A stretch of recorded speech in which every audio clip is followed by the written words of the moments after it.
பொறுப்பிலே பிறந்து தென்னை புகழிலே கிடந்து சங்கத்து இருப்பிலே இருந்து வைகை ஏட்டிலே தவழ்ந்து பேதை நெருப்பிலே நின்று கற்றோர் நினைவிலே நடந்து ஓரண மறிப்பிலே பயின்ற பார்வையே பட்டினி கிடந்து பசியால் மெலிந்து பால்பட நேர்ந்தினும் கட்டி இழுத்து கால்கை முறிந்து அங்கம் பிளந்து இழந்து துடித்திடும் பொங்கு தமிழை பேச மறப்பேனோ என்ற வரிகளுக்கு ஏற்ப இக்கல்லூரிக்கு சிறப்பு விருந்தினராக வந்திருக்கும் திரு சு நரேந்திரகுமார் உதவி ஆசிரியர் அவர்களை இவ்விழாவிற்கு வருக வருக என அன்போடு வரவேற்கிறேன்.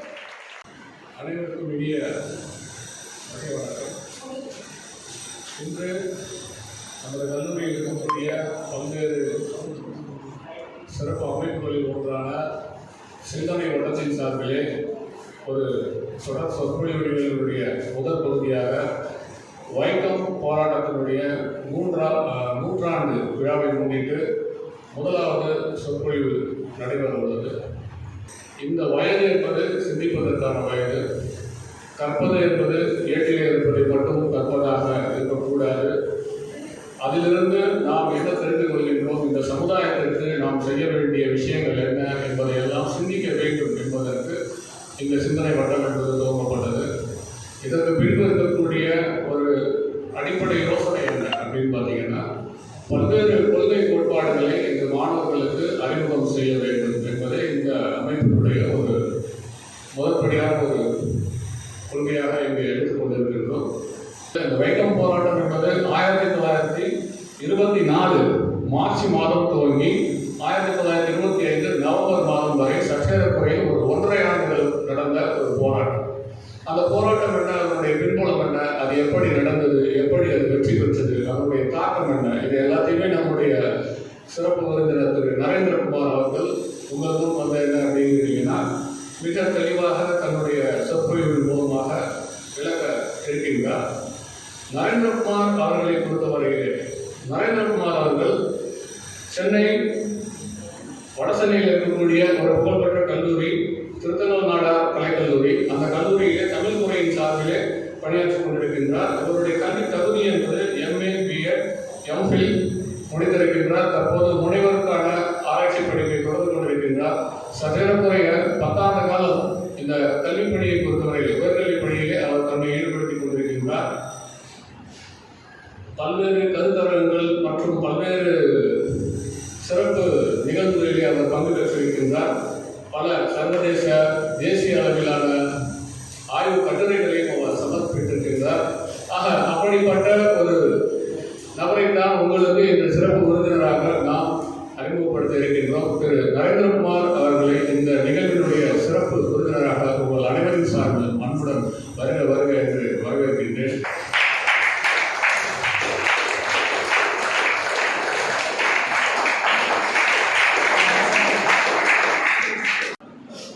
இங்கு அவையில் கூடியிருக்கின்ற அத்துணை மாணவ செல்வங்களுக்கும் மாணவ மாணவியரை வழிநடத்தி கொண்டிருக்கின்ற ஆசிரிய பெருமக்களுக்கும் இந்த அரியதொரு வாய்ப்பினை எமக்கு வழங்கி இருக்கின்ற கல்லூரியினுடைய முதல்வர் ஐயா அவர்களுக்கும் உங்களையெல்லாம் பார்ப்பதற்கு எமக்கு ஒரு வாய்ப்பினை நல்கிய கவிஞர் ஸ்டாலின் ஐயா அவர்களுக்கும் என்னுடைய கருத்துக்களை கேட்பதற்காக வந்து அமர்ந்திருக்கும் மாணவ மாணவியர் உங்கள் அனைவருக்கும் என்னுடைய முதற்கண் வணக்கத்தை தெரிவித்துக் கொண்டு என்னுடைய உரையை துவங்குகிறேன். வைக்கம் இப்பொழுது நம்மளுடைய கண்கள் முன்னே அழகான காட்சிகளோடு இயற்கை சூழல் கொஞ்சுகின்ற கேரளம் என்கின்ற மாநிலத்தில் இருக்கக்கூடிய ஒரு ஊர் வைக்கம்.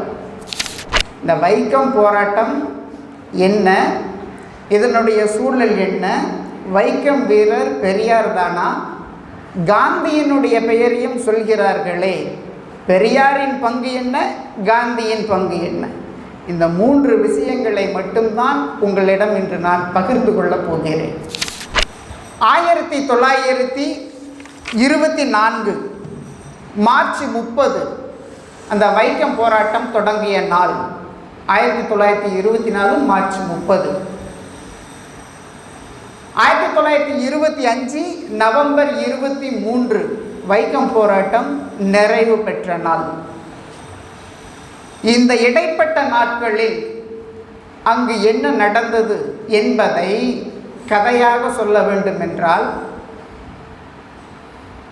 ஒரு கோயில், அந்த கோயிலை சுற்றி 4 வீதிகள், அந்த 4 வீதிகளிலும் உளையர்கள், ஈழர்கள் என்கின்ற தாழ்த்தப்பட்டவர்கள் எல்லாம் செல்லக்கூடாது. அந்த வீதிகளில் நாய்கள் செல்லலாம், ஆடு மாடுகள் செல்லலாம், பன்றிகள் கூட செல்லலாம். ஆனால் இந்த தாழ்த்தப்பட்ட மக்கள் என்பவர்கள் செல்லக்கூடாது. இதை எதிர்த்து போராட்டத்தை தொடங்கியவர் மாதவன் என்கின்ற ஐயா. அவர் ஒரு ஈழர் இனத்தை சார்ந்தவர். அவர் ஒரு வக்கீல் தொழிலை செய்பவர். இந்த போராட்டத்தினுடைய தொடக்கம், அவருக்கு நீதிமன்றத்தில் ஒரு வழக்கு நடைபெற்று கொண்டிருக்கிறது. அந்த வழக்கில் அவர் சென்று வாதாட வேண்டும். நீதிமன்றம், அரசு அலுவலக துறைகள் எல்லாமே அந்த 4 வீதிகளில் தான் உள்ளது. ஆனால் இவர்களுக்கு உள்ளே செல்வதற்கு அனுமதி கிடையாது. இவர் வக்கீல், எப்படி உள்ளே போயிட்டு வாதிடாமல் அந்த வழக்கை முடிக்க முடியும்? உள்ளே போனாலும் அனுமதி இல்லை. இதுதான் இந்த வைக்கம் போராட்டத்தினுடைய முதல் விதை. இதை காங்கிரசார் அமைப்புகளோடு இருந்ததால் காந்தியிடம் எடுத்து சொல்கிறார்கள். இந்த கேரளத்தில் வைக்கம் பகுதியில் இப்படி மனிதர்களை தீண்டாமைக்காகவும் தாழ்த்தப்பட்டும் சாதி கொடுமைகளை கொண்டும் நடத்தி கொண்டிருக்கிறார்கள். அந்த இடத்தில் நாம் சுதந்திரத்தோடு சேர்த்து இந்த தீண்டாமையையும் நாம் போக்க வேண்டும், நுழைவு போராட்டத்தை நாம் செய்ய வேண்டும் என்று காந்தியிடம் முறையீடு செய்கிறார்கள். அந்த 25வது ஆண்டில் முடியும் தருவாயில் ராணியிடம் வந்து பேச்சுவார்த்தை நடத்தி 3 வீதிகளில் நுழையலாம், ஆனாலும் ஒரு வீதியில் நுழையக்கூடாது என்கின்ற முடிவோடு இந்த போராட்டத்தை முடித்து வைக்க வந்தவர் காந்தி. பெரியார் 141 நாட்கள் மட்டும்தான் அந்த போராட்டத்தில் கலந்து கொண்டார். ஒரு 74 நாட்கள் சிறையில், ஒரு 67 நாட்கள் சிறைக்கு வெளியில் இருந்து போராட்ட களத்தில் மக்களோடு பேசி உரையாடி கொண்டு இருந்தார். ஒரு 141 நாள் மட்டும்தான் அவர் அந்த வைக்கம் போராட்டத்தில் இருந்தார். பெரியாரை சிறைச்சாலையில் 4 மாத காலம் போடும் பொழுது அவருக்கு டி.கே. மாதவனுக்கு கொடுக்கப்படாத தண்டனை கொடுக்கப்படுகிறது, கேசவமேனனுக்கு கொடுக்கப்படாத தண்டனை கொடுக்கப்படுகிறது. கழுத்துகளிலும் கால்களிலும் இரும்பு வளையங்களால் கட்டப்பட்டு அந்த பதாகையில் அவர்களுடைய குறியீட்டு எண்ணை போட்டு கழுத்தில் தொங்கவிட்டு முட்டிக்கு கீழ் வேட்டியை கட்டி ஒரு வெள்ளை தொப்பியினை தலையில் அணிவித்து பெரியாரை சிறைச்சாலையில் துன்பப்படுத்துகிறார்கள். இதை பார்க்கின்ற கேசவமேனனும் மாதவனுமே நம்மால் பெரியார் எவ்வளவு துன்பப்படுகிறார் என்று அவர்களுடைய வரலாற்று நூலில் பதிவு செய்திருக்கிறார்கள்.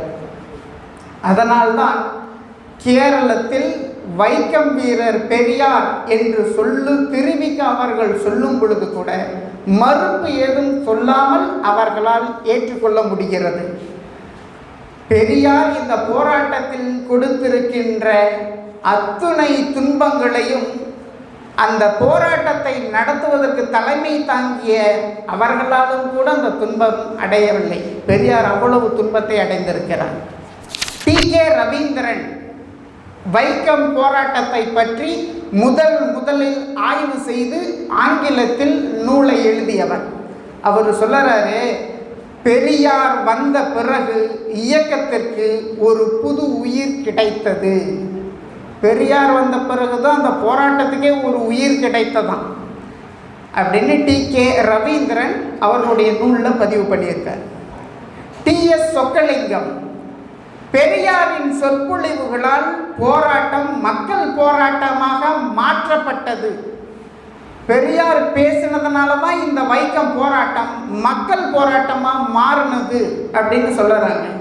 இதை போல அந்த களத்தில் இருந்தவர்களும் ஐயாமுத்து என்கின்ற பெரியாரோடு சென்றவரும் நான் கண்ட பெரியார் என்கின்ற நூலில் அதையேத்தான் வழிமொழிகிறார்.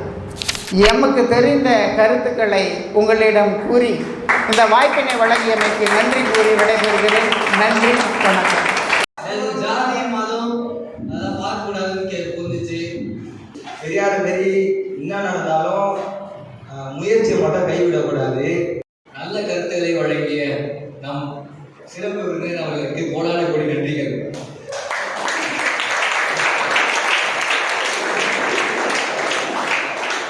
இந்நிகழ்ச்சி நன்றாக நடைபெற உதவிய என் அன்பு நண்பர்களுக்கும் மாணவர்களுக்கும் பேராசிரியர்களுக்கும் நன்றிகள். முடிவுரை ஆசிரியர்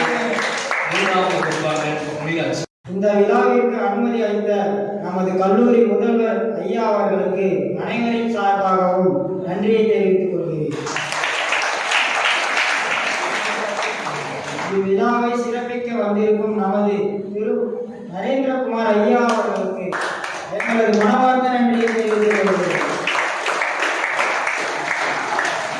மேலும் நமது கல்லூரியில் பணியாற்றும் ஆசிரியர்களுக்கும் மாணவிகளுக்கும் இவ்விழாவிற்கு தங்களது நேரத்தை ஒதுக்கி பங்களித்ததற்கு நன்றியை தெரிவித்துக் கொள்கிறோம். இவ்விழா நடைபெற உறுதுணையாக இருந்த எங்களுடன் ஒருவராக